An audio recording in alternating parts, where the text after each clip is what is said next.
मित्रों नमस्कार। शनि का नाम आते ही व्यक्ति की हालत खराब हो जाती है, जड़ें हिल जाती हैं। कोई भी काम बिगड़ता है तो सारा दोष शनि पर जड़ दिया जाता है कि शनि की वजह से काम बिगड़ गया। बच्चा फेल हो गया, कहले हमारी शनि की 7.5 चल रही थी इसलिए बच्चे को सफलता नहीं मिली। टेंडर डाला, उसमें टेंडर में नाम नहीं आया तो क्या हुआ कि वो शनि हमारा अच्छा नहीं है, हमें लगता है शनि ने ही सारा काम बिगाड़ दिया। तो मित्रों, किसी को इस तरीके से बदनाम करना, किसी ग्रह को बदनाम करना, ये अच्छी बात नहीं है। और ऐसी धारणा क्यों बनी है, इसके पीछे कारण है कि ये आचार्यों ने अपने स्वार्थ सिद्धि के लिए ये भ्रांति फैलाई है। मित्रों, नवग्रह मंडल में अगर हम देखें तो शनि हमारे दंडाधिकारी हैं। सूर्य राजा हो गए, मंगल सेनापति हो गए और शनि आपके दंडाधिकारी हो गए, बुध राजकुमार हो गए, राहु और केतु को म्लेच्छ की संज्ञा दी गई है। तो इस तरह से शनि परिश्रम का कारक है, जो समाज का पावदान है, चौथे तबके का जो व्यक्ति है उसका प्रतिनिधित्व शनि करते हैं। आप कहीं से कोई शैतानी या कोई मतलब खराब बात करोगे, है ना, तो शनि आपको दंड देगा। तो शनि का तो बहुत ही अच्छा रोल है। मित्रों, शनि की 7.5 भी होती है, शनि की ढैया भी होती है। इस समय जो 7.5 जो चल रही है, धनु, मकर और कुंभ राशि की 7.5 चल रही है। मित्रों, 7.5 के बारे में हम इसके पहले एक वीडियो बना चुके हैं कि 7.5 वास्तव में होती क्या है। 7.5 का मतलब ये है कि 2.5 वर्ष के 3 खंड होते हैं, चंद्रमा से पहले और चंद्रमा पर और चंद्रमा के बाद, माने व्यय से 12वें स्थान में और लग्न में और दूसरे स्थान में अगर शनि का गोचर हो तो 7.5 बनती है। और ढैया चौथे और 8वें स्थान में अगर शनि का गोचर हो तो मिथुन और तुला राशि की ढैया इस समय चल रही है। समझ लीजिए मित्रों, 7.5 किनकी चल रही है और ढैया किनकी चल रही है। हमारा जो थंबनेल है, आज का जो हमारा विषय है, वो विषय ये है कि हमने ये अपने थंबनेल में लिखा है कि शनि के वृक्ष का करें ये उपाय, ठीक है ना, होगा भाग्य लाभ, माने भाग्य जो है भाग्योदय होगा। और दूसरा प्रश्न ये था कि शनि के पेड़ को घर में लगाना चाहिए कि नहीं लगाना चाहिए। तो पहले इस पर हम चर्चा कर लेते हैं कि शनि को मतलब शनि के पेड़ को ये शनि का ही पेड़ क्यों मानते हैं। जैसे आपका सूर्य के लिए आक अकौड़ा का पेड़ मानते हैं, मंगल के लिए आपका कनेर हो गया, राहु के लिए कुशा हो गया। इस तरह से नवग्रह को मतलब ये जो हमारे ऋषि मुनियों ने नवग्रह सारे हर ग्रहों का एक एक वृक्ष निर्धारित किया है कि उनमें उसी तरह के गुण होते हैं। शनि से कष्ट हो आप शनि की आराधना करो, शनि से कष्ट हो आप पीपल की आराधना करो, इनसे लाभ होगा। 7.5 चल रही हो, शनि अच्छे स्थानों का स्वामी न हो, ज़्यादा कष्ट दे रहा हो, 7.5 की आप उपाय करो, शनि के मंत्र का जाप करो, शनि का दीपक जलाओ। शनि का जो वृक्ष होता है ये प्रायः रेगिस्तान में पाया जाता है, ये रेगिस्तान की प्रजाति है, इसमें कांटे होते हैं। ये बहुत ही शुष्क जलवायु में ये जीवित रह सकता है शनि का पौधा। तो कांटे होते हैं, इसलिए प्रश्न ये बनता है कि इसे घर में नहीं लगाना चाहिए, इसे घर में नहीं लगाना चाहिए। और अगर इसे घर में लगाने की समस्या आ भी जाए तो घर के पीछे गार्डन में या घर के दरवाजे गमले में से आरोपित करें। हम जब घर से बाहर निकलते हैं तो बाईं तरफ जो है शनि का पेड़ लगाना चाहिए। और समस्या, और शनिवार को ही ये खरीदें, शनिवार को ही इसे लगाएं और उसी दिन इसका जल दें और उसी दिन दीपक जलाएं। इस पेड़ में प्रतिदिन जल नहीं दिया जाता है।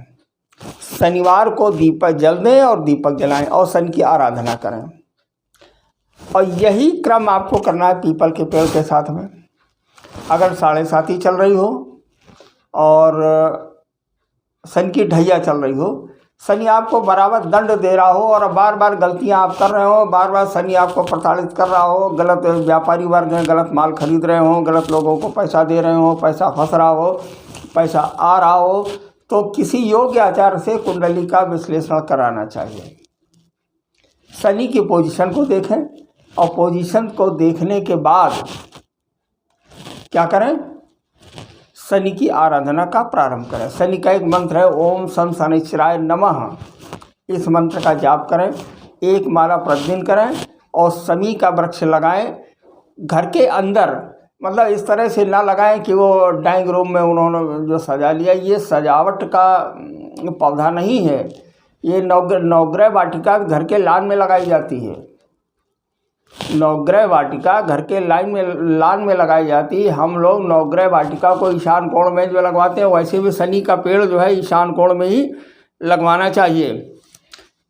कुछ देशों में, कुछ जिलों में, कुछ प्रांतों में दशहरे के बाद शनि के पत्तों की पूजा होती है, शनि के पेड़ की पूजा होती है।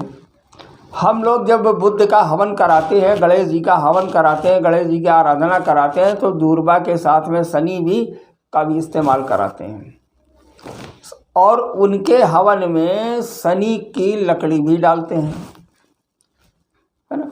तो हम ये कह सकते हैं कि अगर बुद्ध से संबंधित कोई समस्या, अभी यहाँ बात हो रही थी शनि से संबंधित अगर कोई समस्या हो, लेकिन हमारा जो प्रश्न था कि शनि की करें ये पूजा और इससे होगा लाभ।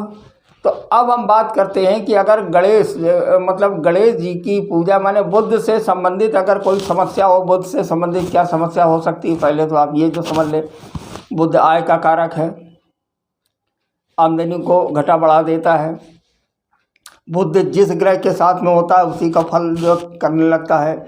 अगर दांत खराब हो रहे हों तो बुद्ध की आराधना करें। अगर मान लीजिए किसी कारण से त्वचा संबंधी जो है समस्या हो तो बुद्ध की आराधना करें। विवेक ना काम कर रहा हो, बुद्धि से संबंधित मानसिक रोगों की इस तरीके की समस्या हो रही तो बुद्ध की आराधना करें। और बुद्ध की आराधना में हम ओम गण गणपते नमः मंत्र का जाप करते हैं, हम गणेश जी की आराधना करते हैं। और गणेश जी को क्या प्रिय है, दूर्वा, और दूर्वा के साथ में शमी। तो हमने ये जो बताया था कि शमी के पेड़ की इस तरीके, शमी के पौधे की इस तरीके से पूजा में उसका इस्तेमाल करें तो भाग्य लाभ होगा। माने गणेश जी की आराधना आप शुरू करें और उसमें शमी के पत्तों को उन्हें अर्पित करें। देखिए दुर्भाग्य दूर होता है। साढ़े साथी और ढैया की तो बात ही अलग है। तो मित्रों, आज हम आपके समक्ष केवल इसीलिए उपस्थित हुए थे कि नवग्रह वाटिका के ये क्वेश्चन हमसे लोगों ने किया था कि आप हमें ये बताइए कि शनि का पेड़ जो है ये घर के अंदर लगाना चाहिए कि नहीं लगाना चाहिए। तो ये बात मैंने स्पष्ट कर दी है कि शनि के पेड़ में कांटे होते हैं, पहली चीज़। दूसरी चीज़, जो हमारा रेजिडेंशियल एरिया होता है, जो कवर्ड एरिया होता है, उसकी बालकनी में भी हम, अगर बालकनी थोड़ा सा दूर है, छज्जा लंबा है और घर के पीछे है, तो आप शनि का पौधा लगा सकते हैं। अन्यथा आपको करना ये है कि जो मेन गेट, जो मुख्य दरवाज़ा, मेन गेट से अंदर का जो मुख्य दरवाज़ा है, घर दरवाजे से निकलते ही बाईं तरफ इसे आप लगाएं। और हम तो यही आपसे कहेंगे कि अगर जगह हो तो नवग्रह वाटिका को लगाएं। और नवग्रह वाटिका अगर आप लगाएंगे तो सारे नवग्रह आपके ऊपर प्रसन्न रहेंगे। तो शनि तो एक नवग्रहों में से एक ग्रह है। तो नवग्रह वाटिका में कोई बहुत ज़्यादा खर्च नहीं आता, आप लोग नवग्रह वाटिका भी आप लगा सकते हैं। तो आज के थंबनेल में हमने ये लिखा था कि शमी के वृक्ष, शमी के पौधे की अगर हम इस तरह से पूजा करें तो ये लाभ होगा। और शमी का पौधा घर में लगाना चाहिए कि नहीं लगाना चाहिए, इसके बारे में हमने भी आपको बताया। शमी का पौधा घर में नहीं लगाना चाहिए। घर माने घर के पीछे, आप बालकनी अगर घर से दूर हो तो वहाँ आप लगा सकते हैं, या घर के दरवाजे पर लगा सकते हैं, या घर के लान में आप लगा सकते हैं। और लगाने की विधि समझ लीजिए आप क्या, कि इसे शनि के नक्षत्र में ही लाना है। अनुराधा नक्षत्र हो, पुष्य नक्षत्र हो, उसमें आप खरीदेंगे उसी दिन खरीदने के बाद उसी दिन गमले, ऐसा नहीं बना बनाया गमला आप नहीं लाएंगे। पौधा अलग लाएंगे, गमला अलग लाएंगे। गमले में मिट्टी डालेंगे और मिट्टी डालने के बाद पौधे को आरोपित करेंगे, जल डालेंगे और दीपक जलाएंगे। नक्षत्र आपका होना चाहिए अनुराधा या पुष्य, माने शनि का ही नक्षत्र होना चाहिए और समय होना चाहिए सायंकाल, साफ शुद्ध।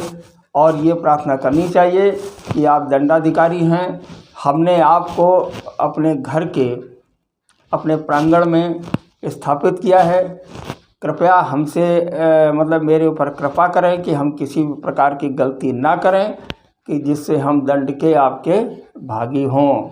इसके साथ में आप इसको करिए, इसको जो है लगाइए और शनि आपको अच्छा लाभ देंगे। शनि से डरने की आवश्यकता बिल्कुल नहीं है। इस भ्रांति में आप न रहें कि कोई भी समस्या खड़ी हो उसका ठीकरा शनि के ऊपर फोड़ दिया। कल हमें मेरी तबीयत खराब हो गई है, वो सब शनि का खेल है। अरे शनि तो बहुत अच्छा ग्रह है। शनि जिसके ऊपर कृपा करता है धो मांझ करके बिल्कुल चमका देता है और उसे तब देता है। ये तो उसी तरह का उदाहरण है कि आप एक लोटे को कस के मांझिए, कस के साफ करिए और तब उसमें जल रखिए तो उसका मज़ा अलग है ना। तो शनि काम करता है रगड़ने का, रगड़ लगा करके जैसे सोने को तपाया जाता है ना आग में, तो सोना क्या बन जाता है, कुंदन। उस तरह से शनि भी आपको, शनि की 7.5 या शनि की ढैया या शनि की महादशा चलती है, शनि अगर अच्छे भावों का स्वामी नहीं है तो ये आपको क्या करता है, बार बार प्रताड़ित करता है और ये कहता है कि लाइन से चलो बेटा, लाइन से बेलाइन हो गए हम थप्पड़ मारेंगे, हम आपको कष्ट देंगे। मित्रों आज शनि पर बहुत बात हो गई। आज हम मतलब यही आशा करेंगे कि शनि देव हमारे ऊपर और आपके ऊपर, आपके परिवार के ऊपर कृपा बनाए रखें, किसी भी काम में बाधा न उत्पन्न हो। और आप लोगों से एक आग्रह और है कि हमारे इस चैनल को लाइक, शेयर और सब्सक्राइब अवश्य करें ताकि आपके साथ साथ आपके मित्रों को भी उसका लाभ हो। बोलो ओम शं शनैश्चराय नमः। शनि भगवान की जय।